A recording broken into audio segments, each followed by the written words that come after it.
In this week's Memes and Machines, I displace Ben as the former content king. We dive into my new infamy in LinkedIn, why I have gone from zero to hero in the space of 2 weeks thanks to these Memes and Machines clips.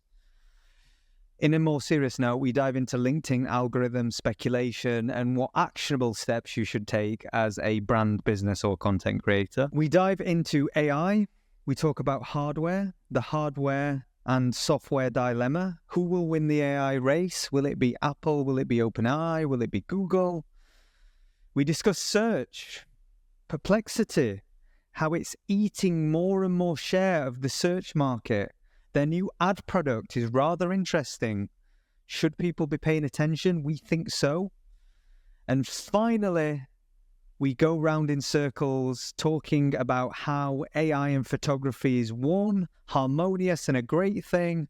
And then we conclude that we're all So far, we've seen nothing but flops in the AI hardware space, but are we going to finally see someone make something useful? Ollie thinks he's about to take over on LinkedIn, but I'm about to take his lunch. me, boy. Come on, me. Sit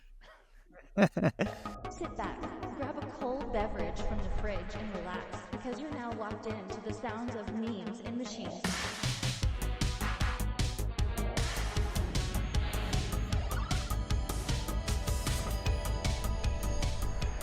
Memes and Machines, we're back.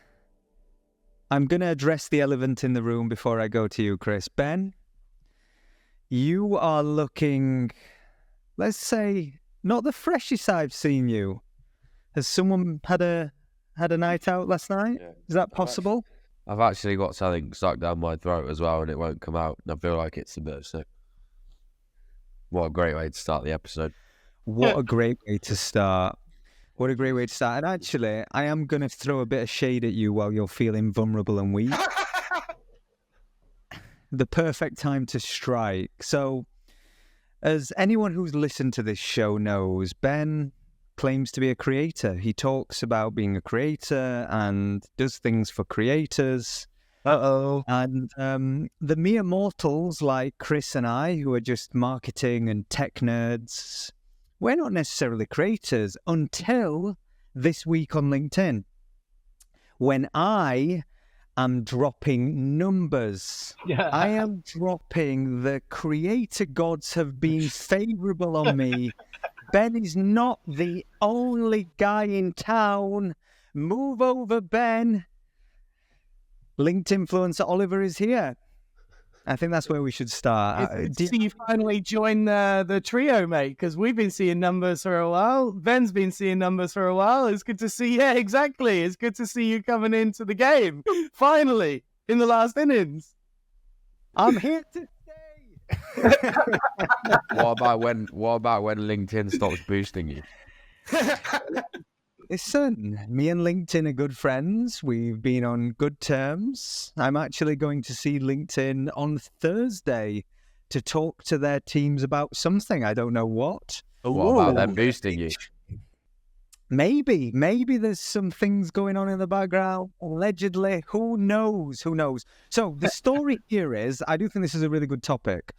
So the story here is, 2 weeks ago, I started to notice that every time, probably every second video I posted on LinkedIn, little clips from this show, would suddenly get a surge of views and reach, and have a marginal increase on engagement. So engagement would go up, but not as you would expect to see compared to the reach. Mm-hmm. And this would happen in really significant batches. So 1 minute, there's 10,000 impressions on a video, and suddenly there's 60,000.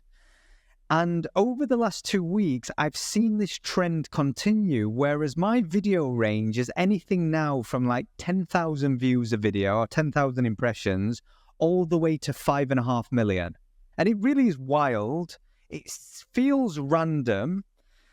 And we can use this episode to speculate on what might be happening here. So I'm going to give you my first stab at this, as I've been paying attention, and hand it over to you fellas to give me your take. So My view is that LinkedIn are making a serious play for video in a way that they haven't historically.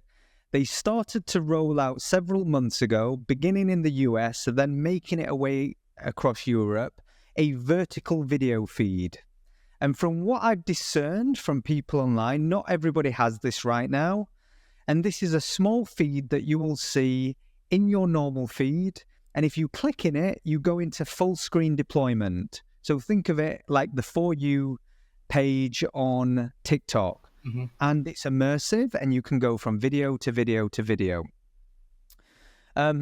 Two things happen when you make a meaningful change and you're asking users to behave differently.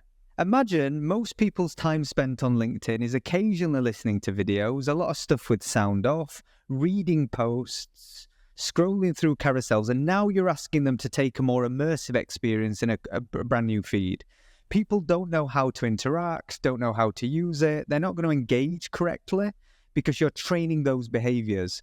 My view is for a short period, and this could be a long period, we don't know how long, I believe the supply and demand dynamics of video and relevant video will be wildly in favor of anyone who produces anything on LinkedIn. And my view is if you post videos, not everybody, and we can speculate on maybe who's getting favoritism and who's not, I think you'll get a disproportionate opportunity for the next few months. Chaps, what do you think? Are you seeing the same thing? And we know that LinkedIn hates you, Chris, so let's start with you. What do you think? Yeah, I don't know. It's two things I've noticed straight away is, like you said, it has to be vertically formatted, and does it have to be under a certain amount of time, like a minute and a half, something like that, in order to make this feed, or are there longer form videos on there? I'm not actually sure about that, but certainly, if you're trying to make this feed, there are criteria. Not all video will make it potentially to this feed, and I haven't seen the boost, no.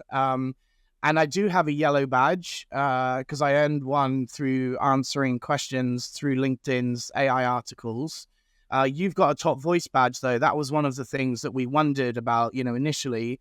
Is there some and it would make sense, to have the LinkedIn top voice badges have their videos put into an extra algorithm that others aren't yet able to reach. But not sure, as to the conclusions of that. Actually, I've seen other people with not yellow or blue badges getting really crazy numbers in there. So that's definitely not an overall correlation. What else have we noticed so far? You said 1 in 3 of your posts, approximately, this is happening to, or maybe if you're posting less frequency, that's on a daily frequency. That's what you were noticing. But if you're leaving a gap between posts, then actually you found it was more on that side of things. These are just things that we've noticed so far. Roughly every second or third day, I post a video clip daily. I usually pre-schedule them at the end of the week for the week ahead with a batch of content so I can respond and engage with people on content and dedicate a little bit of time each day. What I've noticed is 2 things that are unusual. The velocity. So you can go, typically in social media algorithms, velocity matters as an indicator that you will be served to more people. This is universally true.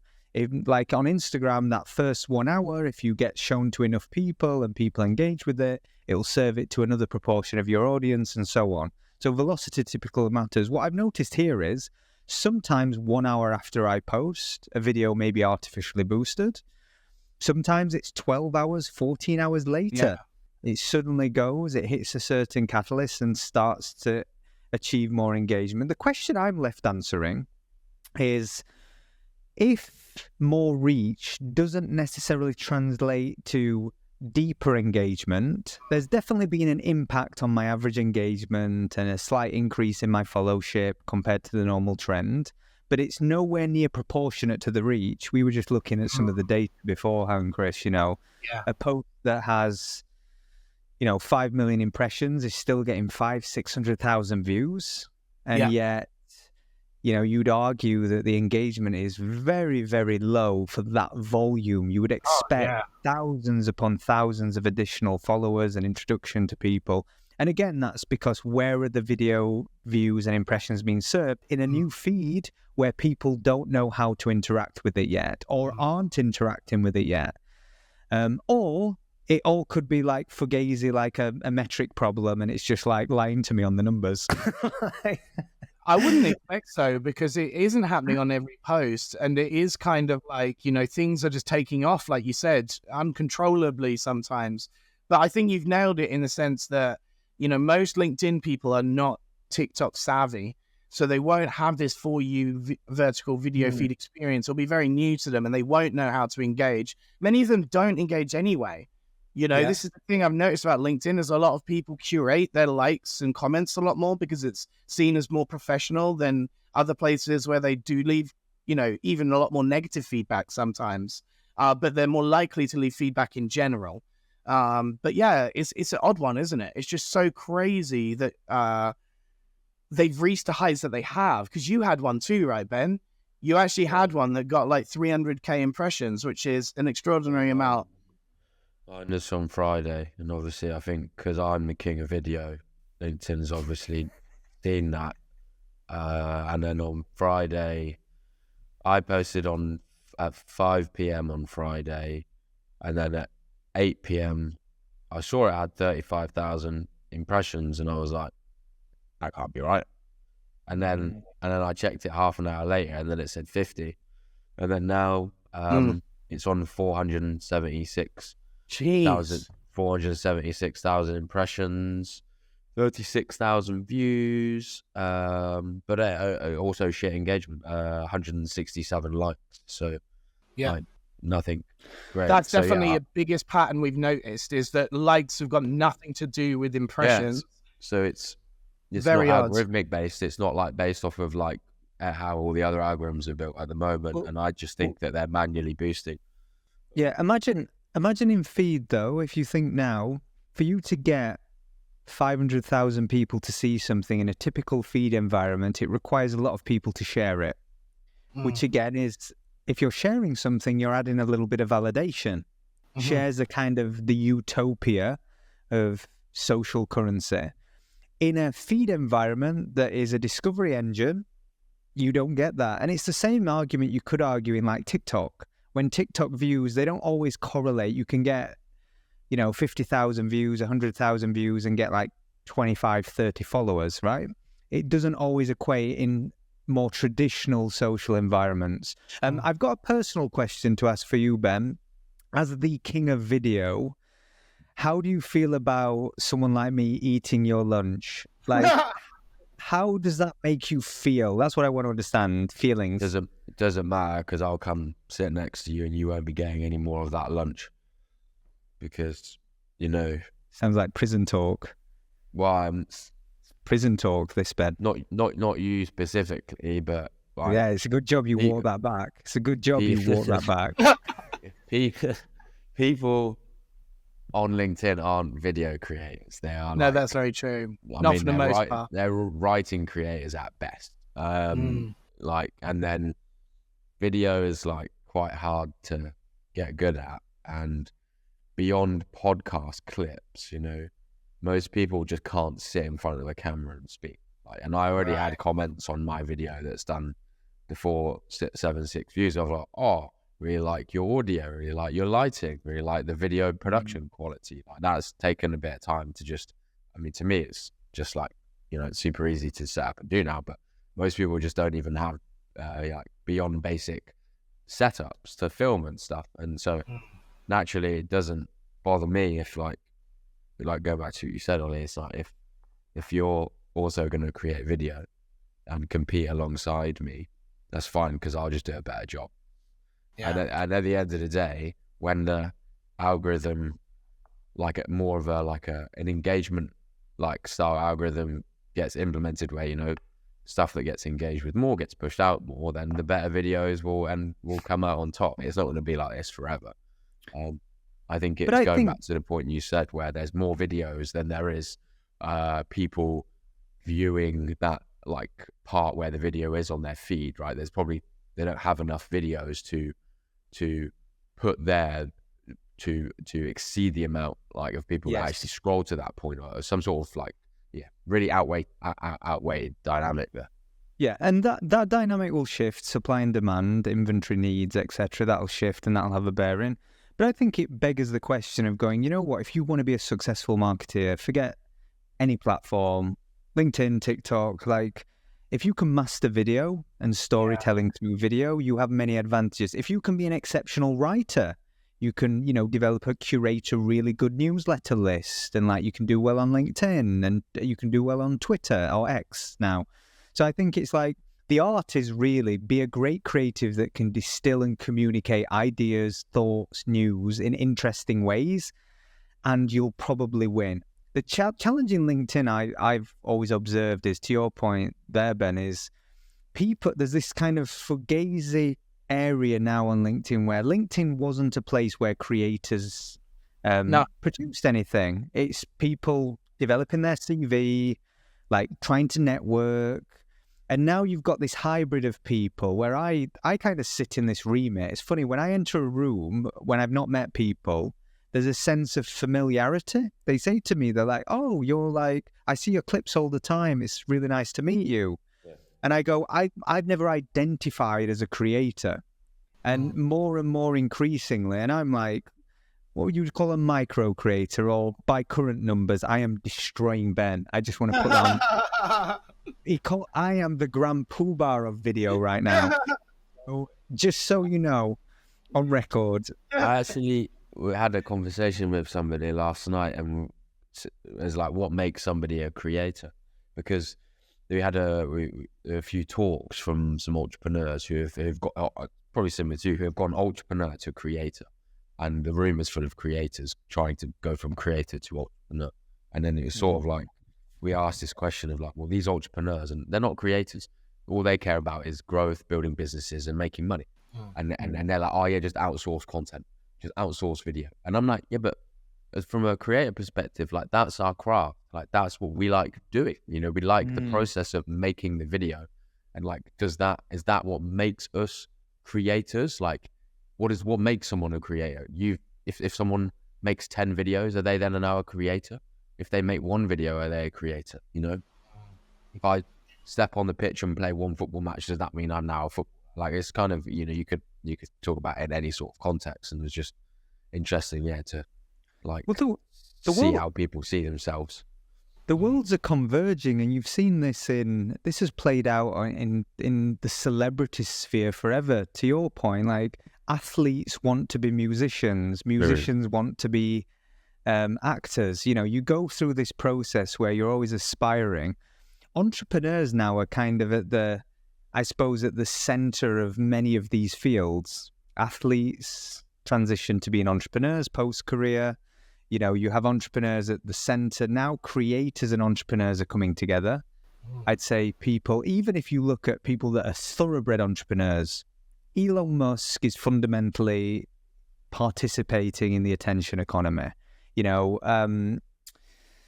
OpenAI, Sam Altman is kind of a creator, right? Yes, they have all this attention and authority. They're navigating these worlds. And I think increasingly as more and more businesses digitize, increasingly as it's easier to create new businesses, particularly digital products, and to develop tools and software and things of that nature, the only advantage you will ever have is distribution, attention. You need it.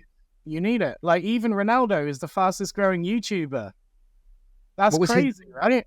5.5 million in like 40 minutes or something. Yeah, he was on like 56 million subscribers, only made his channel like a month ago or something insane. And this is like you're saying, it's like once you've got the community, once you've got an audience, you can sort of answer their problems with services. Like this is what a lot of brands are doing these days, is building community first. And talking about TikTok and stuff, like one thing I'm noticing is short form vertical video content of about a minute to 2 minutes is YouTube Shorts, Instagram Reels, now LinkedIn's preference, TikTok. It's loads of places. It's Meta as well. So like that particular format type is where a lot of alignment will go in the near future, just because now every single platform is preferring this as their input. So yeah, we're going to definitely see some changes in that regard, because a lot of people have been doing longer form stuff. But then you can use like clips like this podcast, right? Like that's the whole point of then clipping things up, micro chunking it is the social media term we call it. And basically then distributing it to get to the longer form stuff. Yeah, I think it's interesting because what you said, like the short form versus long form, traditionally, short form didn't exist. No. How many years ago? Like before TikTok, I mean, you had Vine, but it's all just sort of memes, entertainment, and everyone was, all the creators were long form creators. And now short form came, people doubted it.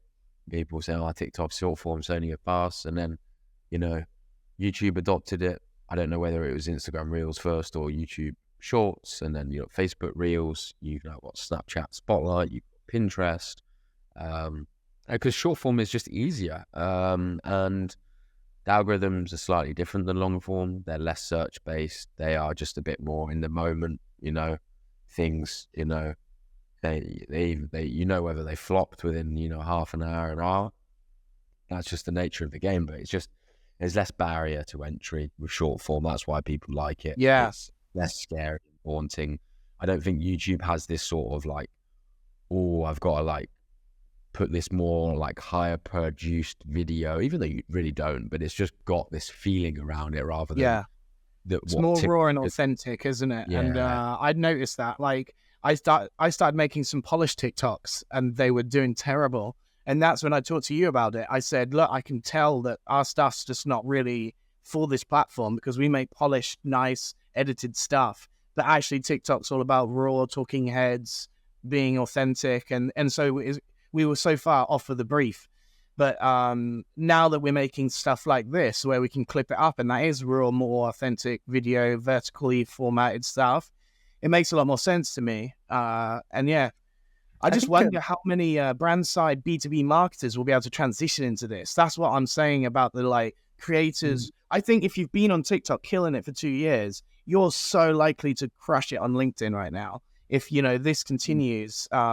Whereas LinkedIn people have never made short form, vertical, talking head content. And so they're going to be way behind. Like even like what you said, Ben, what's the first thing they need? A setup. I bet they don't even know that. Like what's a good mic? What's a good ring light? What's a good everything? What platform should we use? I bet they're having to actually go to someone like your TikTok and then research all of this stuff and then start learning CapCut and stuff like that. They're way behind.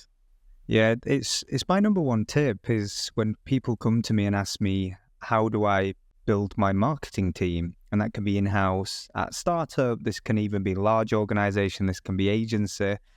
And almost universally, my advice is the same. Your first hires should be really good content creators. But I think that's the hardest thing to master because it's years of just being culturally aware, immersed in the craft. Yeah. And usually a lot of startups, they start with a performance marketeer. I'm like, outsource that. Work on a revenue share deal. It's local. People start with the attributable stuff. I'm like, the hardest thing is to find an essence and an organic voice, which will be the creative fuel for all your paid media. It'll be the fuel for your good ideas, for your product developments, for your feedback loops.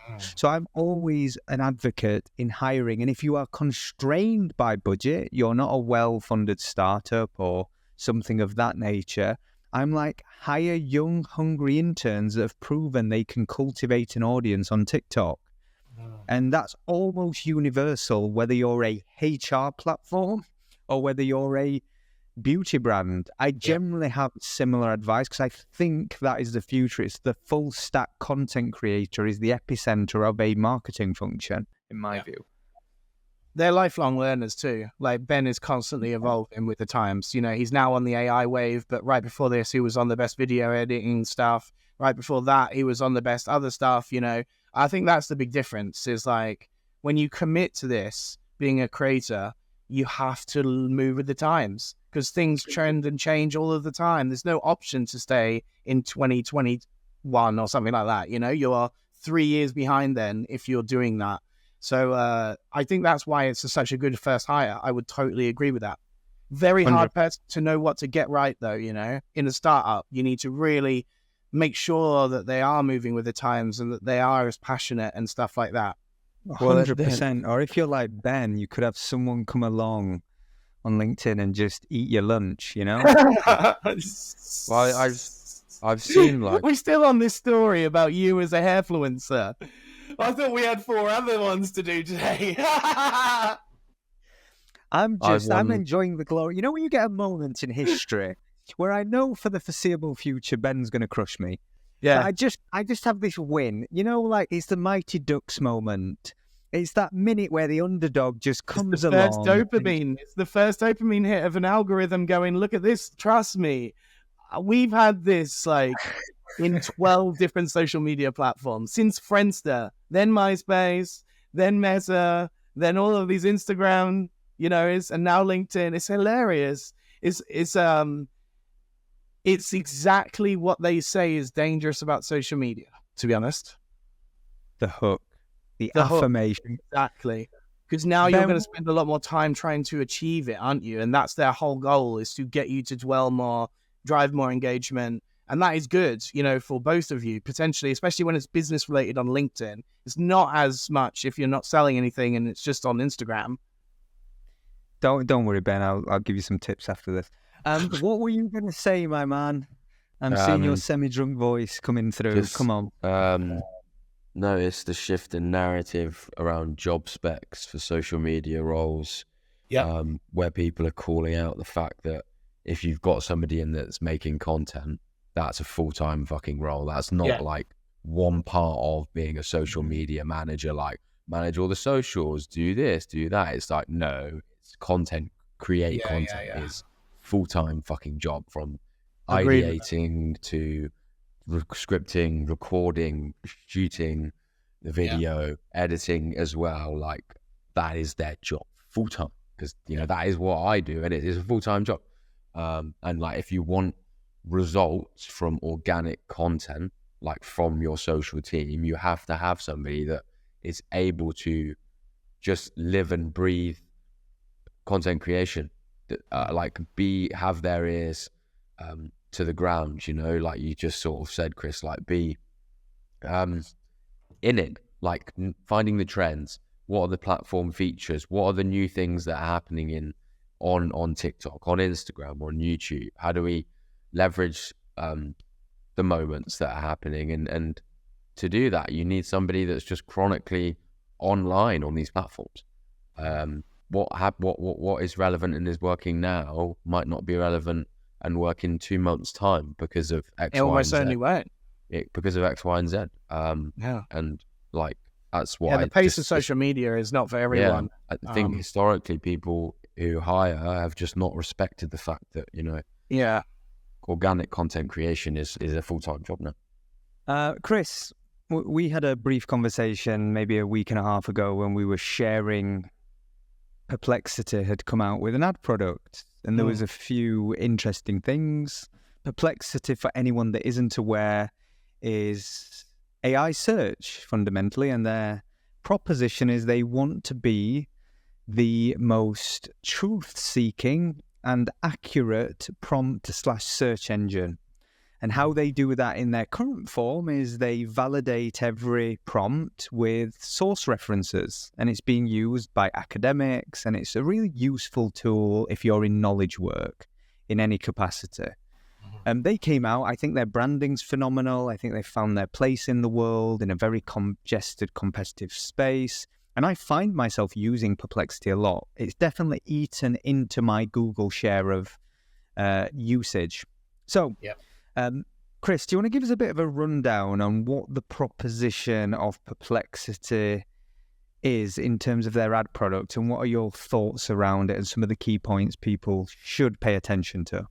Yeah, so they haven't alluded to what the advertising will look like yet. So whether it'll look like text display only, or whether it'll be like in-feed, ads, no idea as to the type of advertising. But from the pitch deck, we definitely saw some really interesting points. One was what you alluded to, is how educated their audience are. Incredibly educated, like 70% undergraduate degree level educated across millions of users. So that was astonishing. Then they specified the types of industries that they're interested to have advertising from. So that's obviously them doing data pools of how their tool is being used, and then reverse engineering that into sectors as to the best advertisers to begin with. Also, you know, pro tip for any agencies listening, because I always try to keep the agency owner's perspective. If you want to really dominate in a new ad space that will likely be cheaper than all of the other ad spaces, Perplexity is the one. So as soon as this does become a thing, really look to hone in this as a service early on, and you might get some seriously cool clients. What else do we notice from the deck? There was so much. It was so nicely branded. Like you said, it was just so clean and so factual, and it was so impressive to advertisers. I really think they're going to have a lot of people that abandoned X. The big advertisers that pulled their money out of X would be much more interested in putting their money in a safe place like Perplexity, I imagine. So that could be a big, shift in where the dollars are spent. And will Perplexity get a lot better if their revenue increases tenfold? Because it will. 1 year of advertising will probably pay them 10 years of subscription fees, minimally, maybe more. So, we could see this jumping to the most useful AI platform out there because of its extra monetization. We'll be right back after this short Memes and Machines theme song, so don't go anywhere. Machines where trends begin. We break down social, make it clear. No complicated jargon here. Memes and machines, that's how we roll. Keeping it real, and that's our goal. Social media insights served up fresh. For marketers and normies, we're the best. After a few technical problems, we are back in the game. So, I was saying, gents, I wrote a post on Speculators maybe 18 months ago around the future of search, and it was based on my simple theory that in a world where we remove discovery, we only exclusively use prompt engines, meaning we have a request, a query, we get an outcome and an answer, we go direct to source, we remove all our own research, all our own validation, etc. In that world, it creates a lot of problems for Google, where ad inventory is, top of fold, where do they make recommendations? And I started to speculate on how that could happen. Where I think Perplexity is really smart is because they are at that hybrid of intersection between search and prompt. It's very easy for them to put sponsor links as validated proof. So it's kind of a paid sponsor that's provided the information. They just have to source reference where the information came from. It's like Memes and Machines is the best podcast for marketeers and technology enthusiasts. Comes up in, I want to find a podcast that does Memes and Machines. Bring the sponsorship, right? So I think I think it's a really interesting kind of era for search, which hasn't really been disrupted in a long, long time. Google have, in the post-Ask Jeeves Yahoo battles, and Bing kind of came along, but fundamentally, Google have just dominated for the last 20 years in a really material way. 5% I read last time is Google and 5% Bing. So that's the domination levels we're talking about, Yes, complete domination of search. Ben, do you have a perspective on search more broadly, Perplexity or other? Because I know you're obviously a TikTok master, and there's a lot of speculation around TikTok being a primary search engine now, particularly for young people. The data seems to suggest that. What are your thoughts on kind of search of the future? Yeah, I'm not too sure, to be fair. I don't know, very difficult to shift people's behavior when it comes to search. Because I'll be honest, I still just use Google. And I just think that, when you, I just think about the younger audience and how they use search, really. Because, do they still using TikTok? Will they use Perplexity, or will they still use TikTok? Or Instagram or YouTube. I actually use YouTube mainly as my search. I use YouTube as well. And it depends what I'm looking for, though. I'm imagining the kids to use TikTok for local restaurant recommendations. I'm imagining the kids to use LLMs to answer just general queries. And I'm imagining the kids to use Google for browsing products and stuff like that. So it's I think it's almost separated into categories now, because the thing that I realized is I don't need to Google 9/10 of the things that I Google. An LLM has that answer and will give it to me with very little like friction and without advertising. So actually, I opened up Perplexity as a new Chrome extension. So instead of opening a new Chrome into Google, I open up into Perplexity. And that's because I'm basically asking more questions than I am doing product research. You know, if I'm ever intending to buy anything, I'll obviously go to Google. But if I'm ever intending to look something up, like a restaurant, I'll look at TikTok. And if I'm ever intending just to ask a query, like, you know, will this IKEA Kallax fit in the back of my missus's Peugeot whatever car? Perplexity gives you that answer like that. Whereas Google, what would it have done? You'd have ended up on Quora. You'd have been scrolling through questions and answers. You won't know a definitive answer. It's like, it's going to be a lot more hassle and friction to Google that. I think better and eventually wins. I've noticed my own behaviors getting really lazy. If Google doesn't give me the right response relatively quickly, I'm like, it feels like work. Yeah. Where now with prompts, it doesn't feel like work. And it's a shame, because you would argue that, you know, Google own the real estate now, and they should be able to evolve my behavior accordingly, because they already have that place in my world. And obviously YouTube is Google. So I think, you know, that's a space that's not going to get occupied if you want video tutorials or you're looking for very specific things. They own kind of rich data search or rich video search. Well, TikTok own like quick thrill search, I suppose. Google are trying to counter all of this. Have you noticed if you open up Google now, then Gemini will give you a response in the rich snippets section? Yeah, the AI, but it's always like, it feels too robotic. I don't like the Gemini model for basic queries. It just feels ubiquitous, kind of not super useful. I would agree with that, because Claude writes it really well and Perplexity researches it really well. And Gemini is the like horrible, like, you know, balance of not having either of those. You know what I think ends up being a moat in the future, not in the future, but has always been. I think about this and go, well, Google own a reasonable share of the mobile phone market. Yeah. I say reasonable, probably a small share. I don't actually have the data, but with Apple and Samsung being the major players, I think if you own the hardware, you basically own the real estate. You get to decide who is the primary application that you promote. So I think there's this really interesting period in hardware. And I want to segue and ask, because if we think of like modern hardware developments that isn't a mobile phone or a slight reiteration of what we currently have, there hasn't really been an outlier success. If you think of R1 was a big flop and scam, even if you think of Apple's first hardware drop in the last 10 years being spatial computing, Apple Vision Pro, amazing piece of kit, but just no utility, like really, really heavy and a strange experience. I don't know if you've ever used one.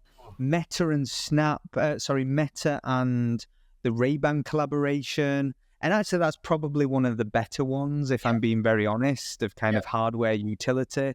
But we haven't seen anything really meaningful. And I almost feel like to win the AI race, there needs to be a collaboration, or someone has to come and invent something better than the iPhone or what, you know, Samsung. What do you think, gents? Do you want to go on that one, Ben?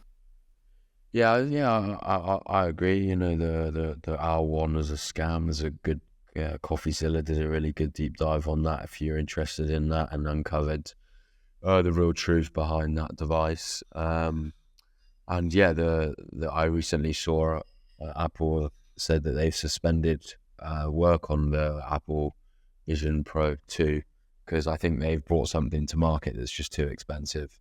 Like because the Meta's Quest, whatever it's called, is actually like 300-400 quid, and there's actually not that much difference, to be honest. And again, you get all dizzy and that, and Apple said they solved that problem, and they didn't solve that problem of like when you I get that motion sickness really bad. I get it. I get it as well, and I don't fucking like it. It's a hard one to overcome, isn't it? Not a nice feeling. Yeah, it is. And I've pondered on what I think the next it's some sort of augmented like reality before virtual reality. Like, because, you know, Google came out, you know, with the glasses, and then they kind of didn't. Meta's got the Ray-Bans, glasses, the camera on there. Yeah. Like, there just doesn't seem to have been a great leap forward beyond a phone to something that's like, I mean, you've got smartwatches, but, you know, again, smartwatches are pretty good. I think actually that is one of the better tech devices that has come along, that people are actually using it, like a lot of people are using it. But beyond that, like nothing really stands out to me, like that people are using on a daily basis that's an electronic that is, you know, a new invention, let's say.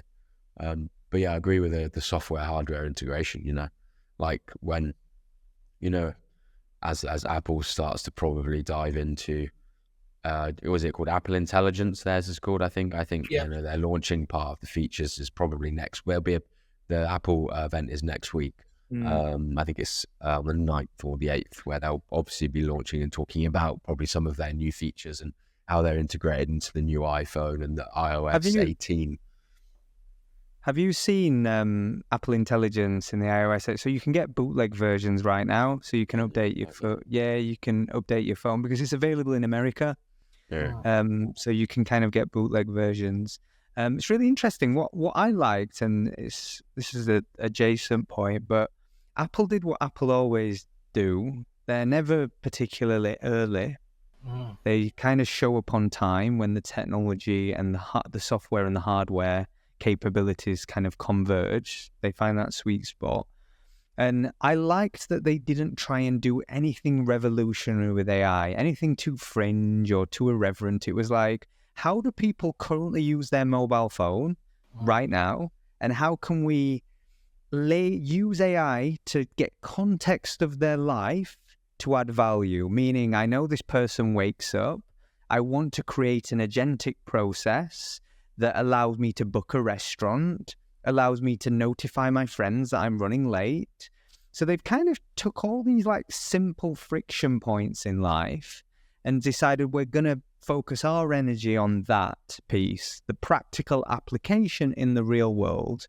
And in many respects, it's a bit of a masterclass, because for Apple to lose their position in the world as like the dominant premium hardware, the thing that we lose, to now be able to show up to the AI race super late, really fumble the bag with Siri and just do no real development forever, do these side quests that were like, I'm going to do cars. They were like, they spent billions on R&D on cars. And then they went, you know, we'll do the Vision Pro. And then they're like, you had Siri all along. Turn Siri into something useful. And then they've had to partner with OpenAI to not lose, I suppose, a competitive advantage. Apple will have to make some serious mistakes to, I suppose, to fumble this bag that they have, because they're very well positioned in the AI race, actually. But you're right. I think the big thing here is the hardware is Apple's bag, right? Like 1 billion plus devices in the world. It's literally by far one of the biggest hardware manufacturers. Now, that's not selling anything new either. And a form factor different from a phone or from sunglasses, like a wristband or a humane pin, it's going to get really hard to get people to introduce that to their lives, you know, whereas a phone and a button, I've heard that the new iPhone is going to come with an Apple Intelligence button on it, which is interesting, because that's all you need in the software mode is like trigger the software. How? A physical button. Great. Okay. So, but then you're trying to say, what's that other piece of hardware that can do something different from what my phone's AI can do for me? Because it'll be pre-built in. Like PCs now, you're going to get built with AI on the desktop. You know, like it's being completely as part of your package. Buying a new PC will include AI regardless. And if you are the hardware manufacturer, it's, you know, if anyone knows this, Microsoft does. They gave away Microsoft Word and everything in order to get Microsoft Windows on a lot more computers, because they knew that by having that, then they could upsell other products. And being that big manufacturer is the same sort of thing. It's like Apple's actually been done for like their ecosystem and not making it very competitively friendly. They've been given like warnings and stuff by I think it was the Riot Games or someone like this, like the people that make what's the game that the kids all like? Activision and Blizzard. I think Yeah, it's something like, it was one of the games that the kids all like. Roblox. I don't know which one it was, but they complained basically to Apple saying, Fortnite. It was Fortnite. That was it. So yeah, Fortnite developers said this is unreasonable. You know, that Apple are taking their own costs in the app as well as us inside our app, and then they won the battle eventually in court, apparently. They did keep in many things. They've used their strategic advantage. One of my favorite, and it sounds bad, but it is a funny story. It was someone who did a deal with Steve Jobs many years ago, and he was recounting doing the deal, and he built some software, and he flew out to Boston, this guy, it was his company, or he flew out to wherever Apple were based, Silicon Valley, and Steve Jobs gets around the table and says, we're not paying 300 million. They had a term sheet. They were kind of at the point where they're saying, he's like, what do you mean we're not paying 300 million? He went, yeah, we're not, but I don't know who signed this off, but it's not me. And they got really down the due diligence, the legal process, the term sheet. He said, well, I can't do anything about this. I've agreed this with my board. I'm going to have to fly back to Boston and agree this. And Steve Jobs just calmly turns around and says, okay, well, you can take your little app back to Boston, and we will just not put you on the App Store. Literally just said to him, we will kill your business, or you can take 150 mil. I was like, that was a gangster move. Very, arguably not very ethical, but a gangster move. And that is symbolic of Apple in how they behave as a corporation. But yeah, I think this was something that someone raised to me, actually, and it's a bit around the homogenization of technology and the concentration of power. How do people feel about this idea that, and we already have this now, these handful of superpowers more powerful than countries, owning all our data, having more wealth than, the G20, having more power, more influence. They own the information highways. They own the intelligence highways. They own all the hardware in all our homes, can listen, see, do everything we want. There's a lot of trust we're putting in technology companies. A hell of a lot of trust. And I didn't think we could do a Memes and Machines episode without some conspiratorial sort of rabbit. We had to. People have been saying that for years, haven't they? Alexa's been listening to me. My Google device listens to me. Siri listens to me, and all of that stuff. Well, yeah, I mean, one of the things I thought of when they started saying AI is going to be built into everything and desktop level was, can I have a place away from it? Like, do I have to constantly have that on? Or can I have like my own desktop and then give it access to everything on a second desktop? Because there's certain things I just don't want it to be looking through, and 100%. Have you seen this on, like, when you have an AI assistant join your conversation? Yeah. Oh, it really does formalize the call. When I get on and I use them, by the way, I'll use a Firefly and to do note taking, but it definitely changes the dynamic. I remember I was on holiday a week ago. My friend had the Ray-Ban Meta glasses on, and I said to him, and I didn't realize, I looked at them and said, oh, they're cool. And I said, have you got them on? He's like, no, I haven't got them on. And I became paranoid that he's filming everything that I'm saying to him. So this is one of the challenges, like with the hardware revolution and everything being AI infused. I'm getting super paranoid. How do our behaviors change when we think everybody's looking at us? At least with search, it was hidden behind like a password on your computer, like the things you wanted to seek out. Like, God, we're entering a weird world of transparency and everybody looking at us. Ugh. I don't know if I like it now. I was astonished how thin those Ray-Ban frames are. Apparently, when they're on, the light comes on. That's the way to tell at the moment. And I've seen people sticking tape over the light, though, to make people not aware that they're being recorded. And that is truly, scary. It's invasive, yeah. Like, especially if you're on a beach topless holiday in Ibiza or wherever you were. I've got a pair of them in the post, actually. I've just joined the Meta affiliate program. They send me them for free, so I'll have them on next week. What's that? Meta affiliate program? Yeah. I've just joined it. Nice. send me some glasses, so I'm trying to leverage that do something for to get in. I haven't got it to me, but yeah, Oculus. We worked with for the billboards in London, promoting them. Have you seen Meta have ended their Spark program? I don't know if you do anything in AR and VR. So Spark was basically their VR program, the tool, the software where you build filters and things of that nature. Oh, no. And Okay, they ended that program, which is kind of a symbolic of how much they believe in like the old version of what people thought the metaverse was. Augmented experiences aren't really in favor right now, and Meta have just gone, you know what? Even with, you know, their headset, Oculus, etc., they've killed the Spark program, which I thought was a bit kind of interesting, right? They're probably going all in. There's only so much opportunity, right? So they're, I imagine, going all in on building out their AI teams more over, see the bigger opportunity there. Gents, last thing I want to talk to you both about is I read a tweet about AI photography, and I'm just going to read a few segments, and I'd love to get your responses to each part. It's quite a long tweet, so bear with me. This creator said, I think he's an entrepreneur, he said, a modern photo shoot will be anywhere from hybrid to 100% AI dependent on your budget. It will combine different train concepts, people, clothes, places, lighting, branding styles, and it'll be able to generate, iterate lighting fast for different products before producing them to validate them. So if you think of the creative process, that's probably going to evolve because we have new capabilities. The first statement he made thereafter was a non-existing 100% AI photo model, basically meaning a person, will be used, or if the budget allows, a real-life famous model like an influencer is licensed via an agency which provides the latest data set or LoRa.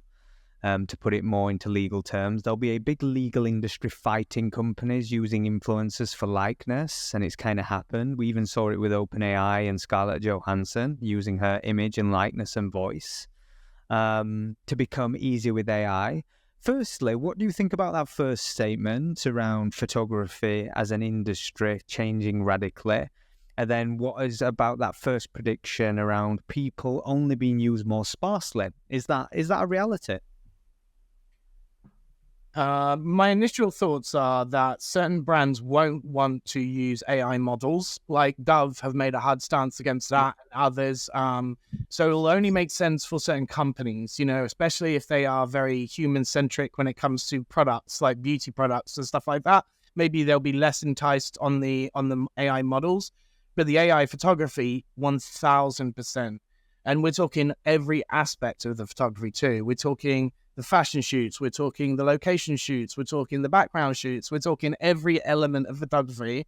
There is, like you said, LoRa's, which do not be too technical, but they're like localized reinforcements of specific things. So it could be 100 shots of Times Square at every angle, for example.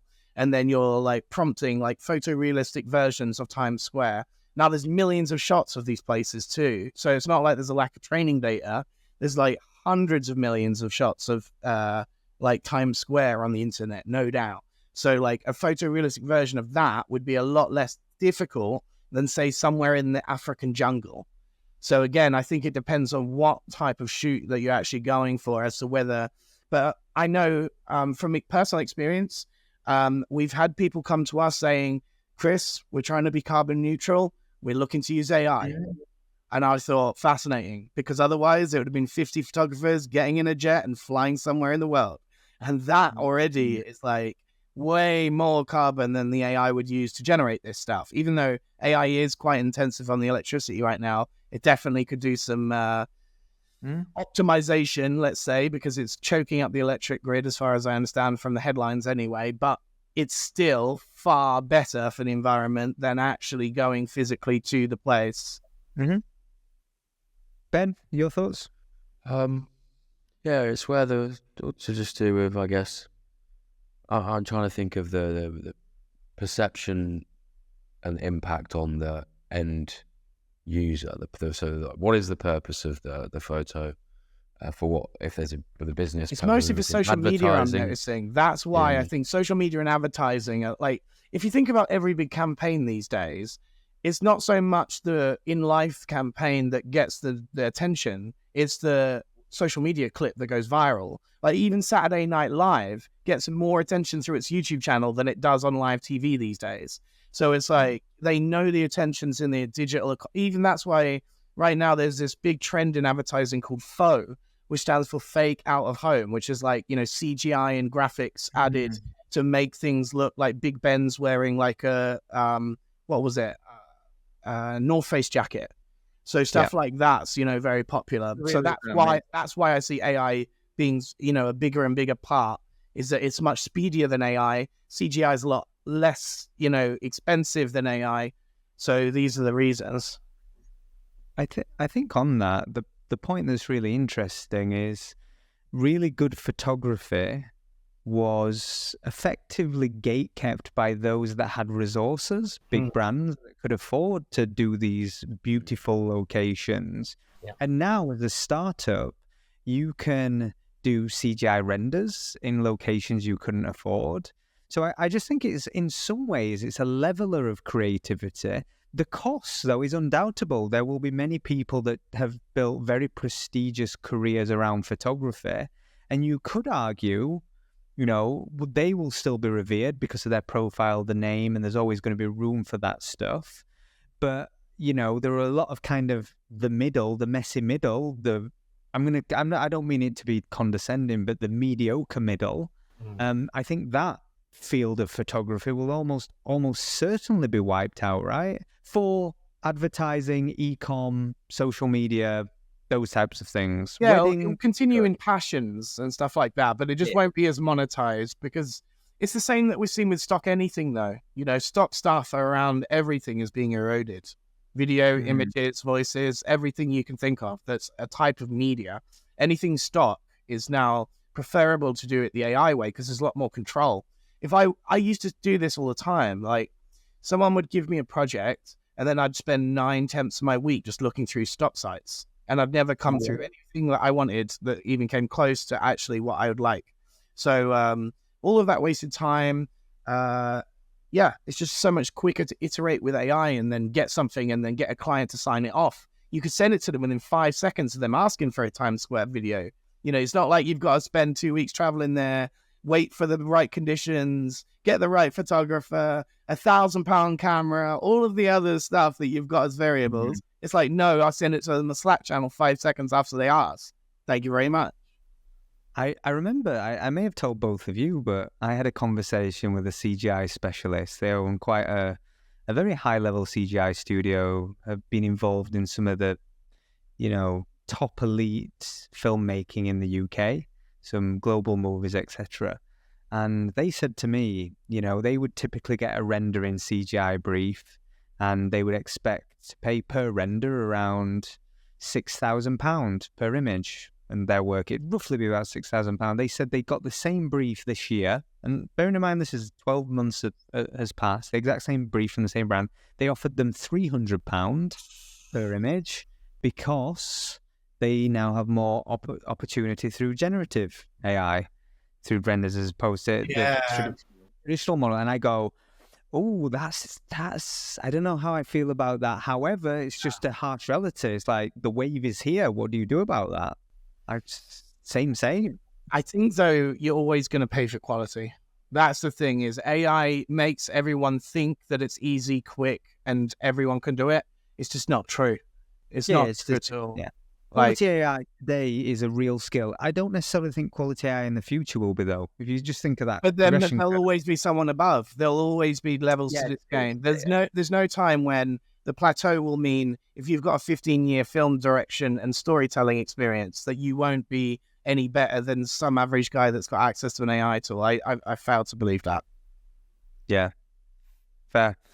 Ben, any closing thoughts from your perspective as the former king of video? I just think, like, it's hard to know where stuff that's non-AI is going to retain or strengthen in value. So, like, you know, as art gets older, you know, and I think paintings there'll be a sometimes screaming get for more it, mate. famous. I think there's no worries for you. I think advertising and marketing will become largely AI, but I think true content creation from humans will be desperately wanted because of that's how what I much mean. is in the other two categories. So I actually think you're going to have more people pay attention to human-made content on the creator side of things because there'll be a desperate want for it. Yeah, it's figuring out, but not just in the creator niche, in all forms of media, like, and also, I guess, this idea of declaration that, like, if something's made with AI, what are the regulations going to enforce in terms of watermarks on content that's been made with AI, and what impact does that have on the media itself? If it's advertising, do people feel less connected to it, or actually over time it doesn't really, people don't give a shit anymore? Because I did see actually one good thing that somebody said about the photography and AI is that an AI photograph doesn't have a story behind it. It wasn't taken in a moment, in a period of time in history.